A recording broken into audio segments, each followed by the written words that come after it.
In 12 Investigates, we're taking a closer look at something known as gas station heroin, which will be banned in North Carolina starting Sunday. Earlier, WXI 12's Kelly Kendall explained what it is. She joins us again now with reaction to the ban.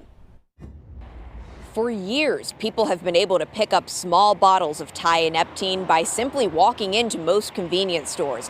That won't be the case after December 1st, but people coming from all sides of the tianeptine world say we haven't seen the last of it. Due to NC House Bill 903, tianeptine will join the state's list of Schedule II controlled substances. It means soon you won't be able to find common tianeptine brands like Zaza Red and Neptune's Fix on store shelves. State Representative Steve Ross was one of the bill's primary sponsors. He says alcohol law enforcement and local agencies will work together to ensure the substance isn't being sold, adding retailers have been warned about the ban. If it's on the shelf after the first, they really don't have an excuse. He says this level of enforcement is necessary to stop convenience stores from selling the addictive substance. I visited vape shops and talked to the person running the shop. I said, do you realize this stuff right here kills people? I don't care. It's legal. As long as it's legal, I'm going to sell it. I mean, that's the attitude. We visited local gas stations and vape shops to talk about tianeptine. Several said they were not carrying it. But we did find one shop in Winston-Salem that was down to its last 3 bottles of Zaza Red. Employee AJ Ali says for a store selling hundreds of products like his, the ban won't have a big financial impact. But he says he did see customers seeking it out as an opioid alternative. From my experience, a lot of the people that get it are either people that have been going through rehab or people that are they used to be veterans, they got like pain or, lack of motivation, and that helps with that. But, like I said, they still have the bad effects.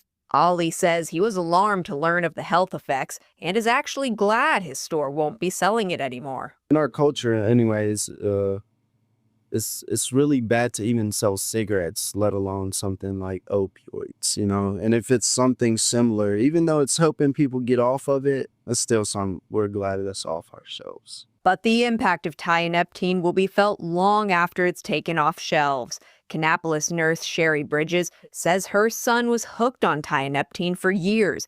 This year, he went to rehab for it.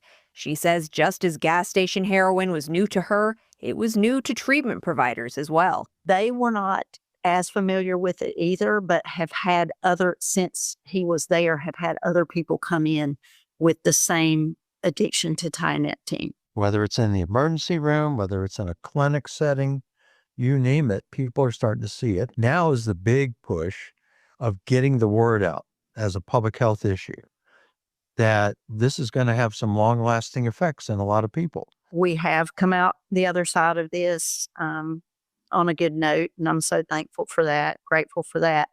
But just the thoughts of other families having to experience and watch, it's so hard to watch a loved one, specifically your child, hurt.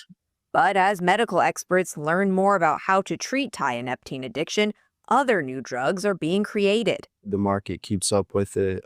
People are constantly creating new things for the customers' needs.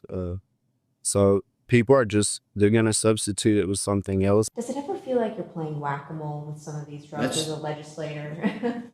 That's exactly what I've called it.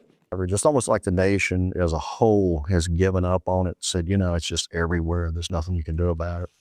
That's not acceptable. Because it just gets worse every year. More and more people die. More and more families are torn apart. I want to be known as a state that says, no, we're drawing a line in the sand and we're going to fight this stuff. Ross hopes the House Select Committee will form again to address substances such as kratom and xylazine. Though gas station heroin is banned, he and others say the fight is far from over. Reporting, I'm Kelly Kendall, WXII 12 News.